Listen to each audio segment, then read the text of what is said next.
consideration claims for pain and suffering and injuries of that nature? We do take into consideration when they allege pain and suffering, obviously request any sort of documentation for their pain and suffering, whether they've been to a physician. Are you, in general, are you skeptical about those claims based on your experience as an in-house lawyer?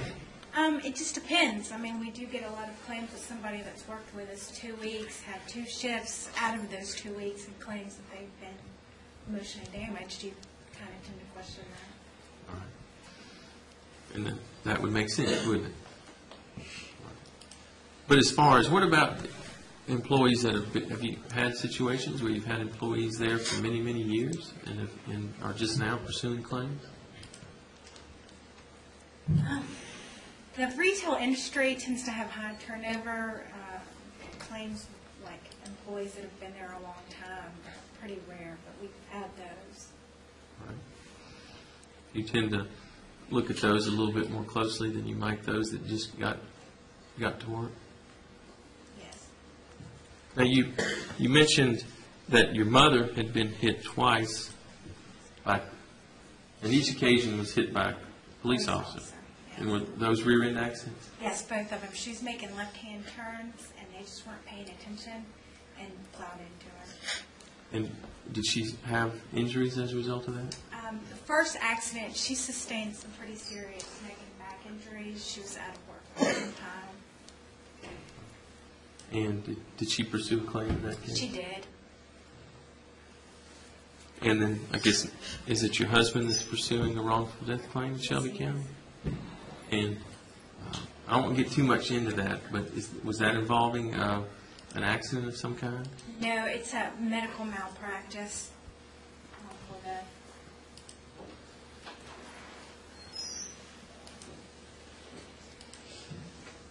Is it Miss Sund? Is that right?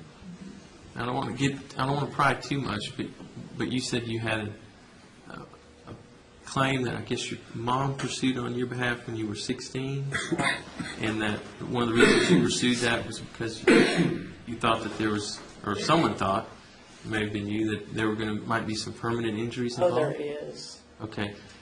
Again, I don't mean to pry, but just tell me, are you still suffering from those? Oh, yeah, I will till the day I die. Okay. And if my client is able to establish through the testimony here today and tomorrow and through the evidence that is submitted to you that he has a permanent injury, would you have any issue with awarding him compensation for that? I just have to listen.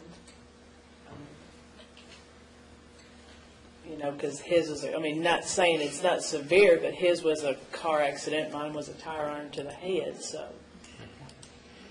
So there would be a difference. Okay. Well, would you agree with the idea that I guess each person would react differently to different circumstances? You'd agree with that? Yeah. All right. But the key is, would you have an open mind? Yeah. About it? And the reason I say that is that I could look at somebody, because I have this cane and I walk the way I do, and the injuries I've had, I could look at just about every plaintiff that came into my office, or anybody, and pretty much say, well, you're not hurt as bad as I was, or anything like that. And I want to try to avoid that. Right. So would you be able to set aside that and not get back there and say, well, gee, he wasn't hit like I was with a tire. Do you see my point? Right. No, I don't. It's a totally different scenario. Right. All right. Just because you can't see an injury don't mean it ain't there. Well, I think that's a point well taken. Let's talk about that. How many of you have ever been injured, or you may have a disability of some kind? You probably don't tell me if you do, but in that no one really knows about it because it's something that you don't really talk about much. Talk up some. You got to stay around that podium. I'm going to try, Your Honor. It's just habit. Do any of you have, whether it be a disability or something that you don't really talk much about with people, and that if you didn't really share it with them, they would not know that you have that problem? All right, well, okay, we know about you. Anybody else? Yes, ma'am.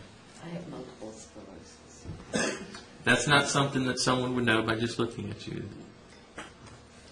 And is it something that you just share with people? It's rather quite personal. And it's something that you would prefer not to share with people.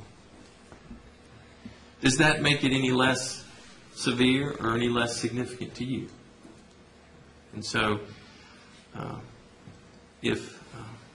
I guess that's my point, is that you're going to find out, you're going to find that out in this case, that there are some things that Mr. Crawford is suffering from that may not be as obvious to everybody. And I want to make sure that everybody can wait to hear that evidence before making a determination. And the reason for that is I've had enough cases to know that when you get juries in here and you mention car wreck or personal injury, the eyes tend to focus on the client.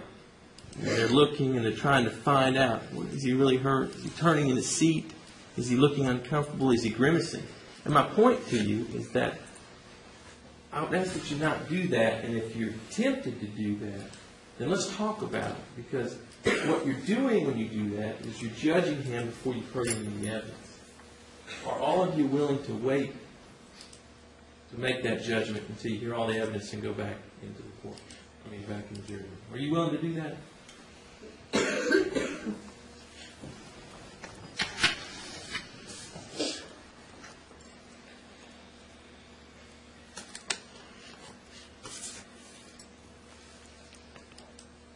Now, let's see a show of hands, if I can.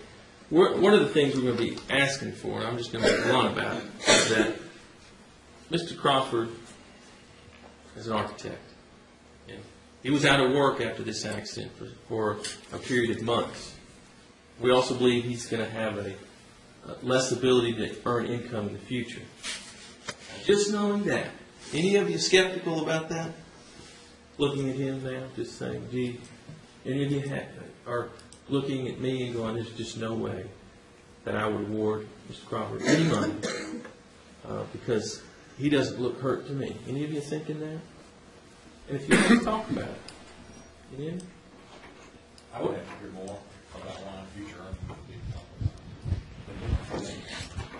All right, fair enough. What about the amount of recovery? If we were claiming hundreds of thousands of dollars in losses in this case, and you could just look at that and say, knowing that, there's no way. Not even going to consider it. That's way too much money. It's more money than I would make in a number of years. There's just no way. Do you have that feeling?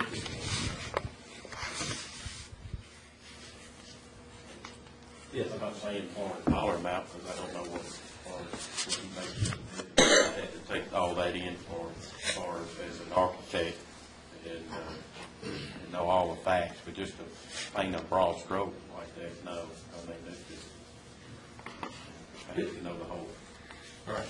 So, if I understand you right, then if someone's making a certain amount of money, get in a car accident, can't work, then you take into account how much they're making before the accident? I have to take into account of everything as far as accident, damage to accident. You're giving me only one piece of it is what you're doing.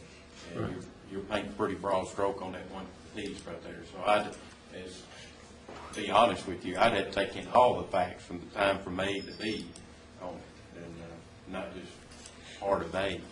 All right. All of you feel that way? The last point I want to talk to you about is what Judge Brothers said when he started, and that was the burden of proof. There are a lot of lawyer shows on TV. Every night there's probably something on there. Some are criminal and some are civil, what have you. But the burden of proof in this case is on me and on Mr. Crawford. We have to prove to you that he was hurt and that he's entitled to a certain amount of compensation. And that's what we're going to do. How many of you understand, though, the difference between the burden in a criminal case and in a civil case? Does anybody need some clarification on that? I'm not getting any feedback, so let me say this. Do you understand that what we have to do, you have to imagine scales, and I think Judge Brothers has it in here. All we have to do is tip the scales in our favor. Almost like instead of 50-50, it's 51% our way. More probable than not. You understand that concept as opposed to by reasonable doubt. The difference between there, reasonable doubt, we have to tip it all the way. But here, it's just a little bit. And that's so important to understand. And I need you to understand that. Tell me if you understand. If you go back there and you start talking about, well, did you prove that or not? Keep in mind what the burden is. So does anybody need to discuss that in any more detail, any more understanding right now? Your Honor, I believe that's all the questions. All right, Mr. Gilmore. Thank you, Your Honor.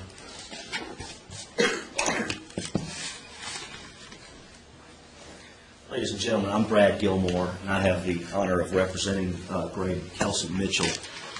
And most of the questions have already been asked, so I intend to be very brief.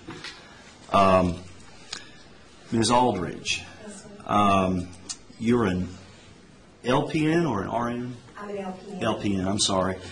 And this case is about a back injury and alleged spinal injuries. Do you deal with that aspect of medicine in your job? No, sir. I work for an assisted living facility with folks with dementia and Alzheimer's. Okay. And you mentioned, I believe, that you had been rear-ended at a high speed and the person's engine ended up in your pickup truck. Was there any lawsuit over that? No, sir. Okay. And Mr. Kidd, you said that if it was a bad injury, then we're going to court. And would you be seeking any more, if you did go to court, would you be seeking any more than what's fair and reasonable?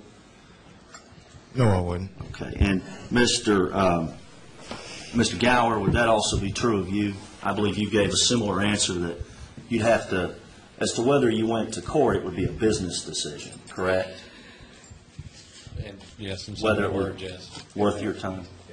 I would agree with him. It would need to be, not being a litigious person, there would need to be a clear and present reason for me to specific action. Okay. And Mr. Freeman spoke about the burden of proof, and I agree with what he said, that in a civil case it's basically 51%. It's a tipping of the scale. Now, the evidence has to be, before you can tip the scales, it has to be evenly balanced. But can all of you hold Mr. Freeman and Mr. Crawford to that burden in this case? We are not contesting liability. I think you've been told that. This case is just about how much compensation Mr. Crawford is due, what's fair and reasonable in this case.